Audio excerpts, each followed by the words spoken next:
Welcome back to the market research on my Oaxacan tourist platform. In the first video, we learned how to segment the tourist market and we identified how large our target market is. In this video, we are going to be hyper-focused on just the competitor analysis. This is an important step in the market research because you must understand your competitors, you can learn from them, and you can also identify gaps where they're not fitting the needs of a certain market segment. So a good place to begin is typing in some keyword phrases into Google, such as things to do in Oaxaca.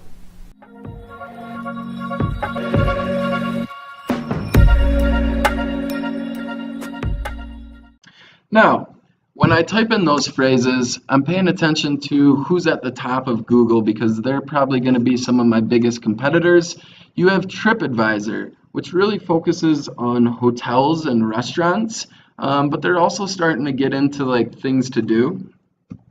You have visitmexico.com, which is very oriented towards here are the different activities and attractions. They don't really list hotels. They don't really list restaurants, so they're kind of the opposite of TripAdvisor. And then you got Lonely Planet, which right away I was like, this is probably going to be my biggest competitor because they do hotels and restaurants, but they also do activities. And it's not always information overload. They kind of say, here's what we think is the best. And I think that's really valuable. And they also give you some tips on here's some things you can do for free. And also here are some activities that we have with our partners and you can book it through us. So they are a massive player that I'll need to pay attention to. You have Viator, which I learned was a TripAdvisor company, and they are extremely focused on activities and attractions. You can book directly through their website and they take a commission. You have Oaxaca.com, which is just like a ton of information, but you can't really book anything and it's not very well organized. The first thing that jumps out to me is it looks like this website was actually developed in 1995 and never updated, so not much of a concern for me. I think most savvy internet users would bounce off this website quite quickly.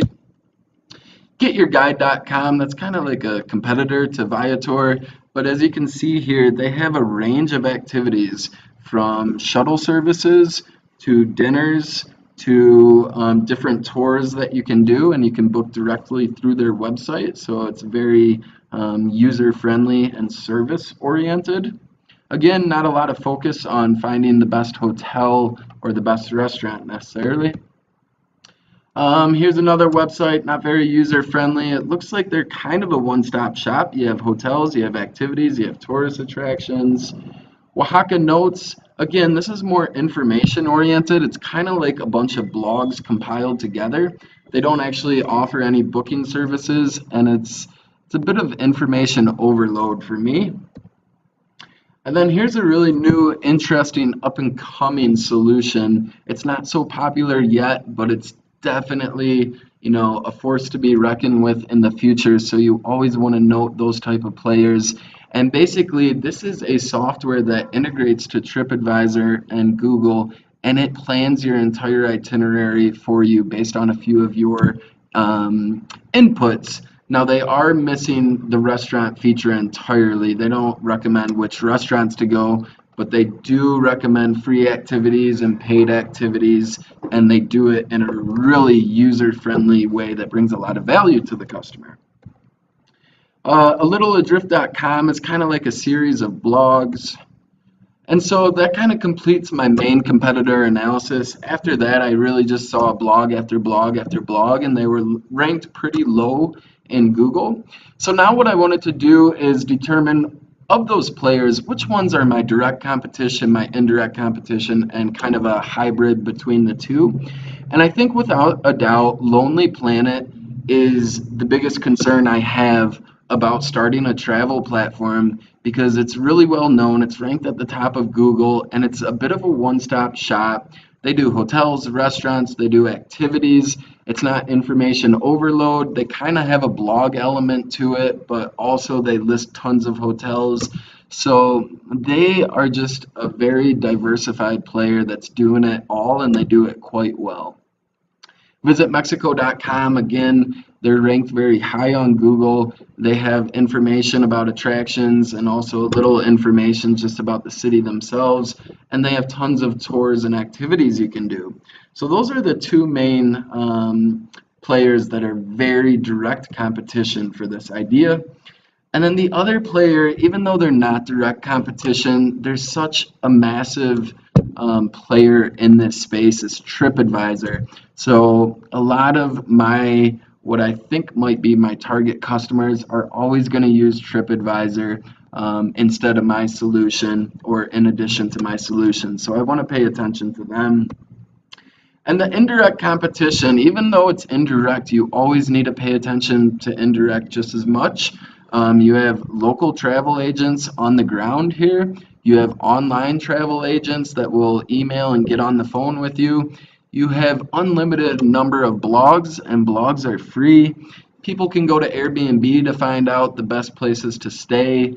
And then Oaxaca.com. And then you have a completely free service, the Ministry of Tourism, which has a tourist office downtown Oaxaca that you can visit for free. So of course I need to be concerned about, anytime someone's offering a free service, you need to make sure you're bringing more value than them.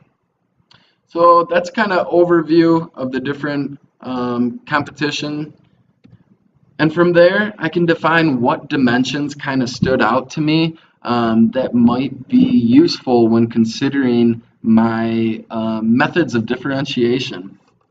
So some of the dimensions that I started to note down as I went through those competitors were user friendliness, whether it's more information based or if it's actually a service where they tell you how to use it and you can book it, or they offer insurance or guarantees or peer reviews.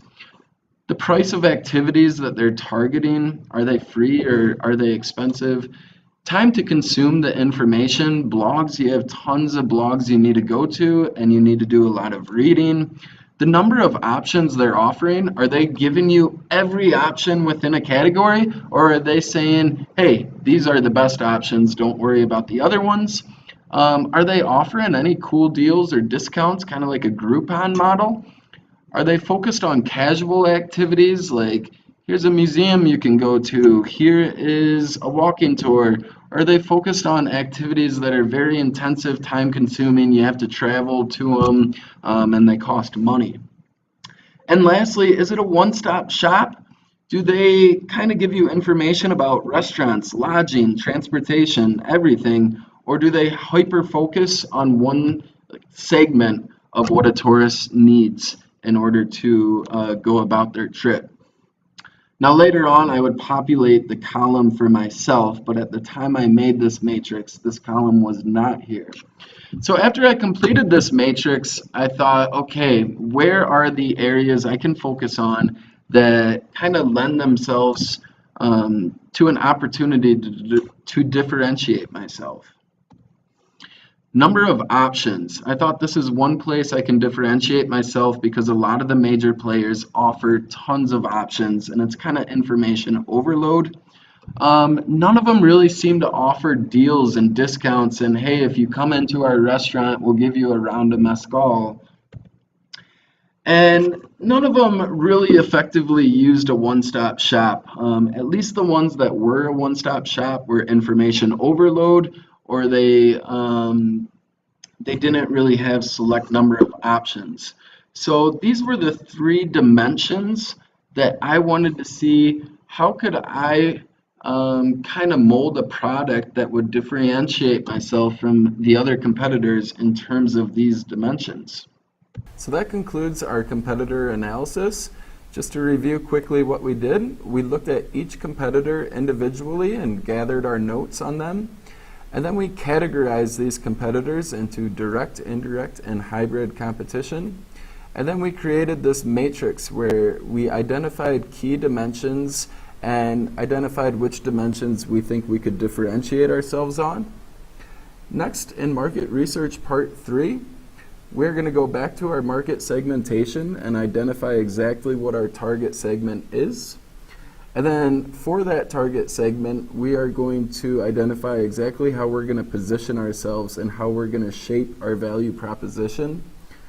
And that value proposition should appeal to a customer avatar, and we're going to identify exactly who that customer avatar is.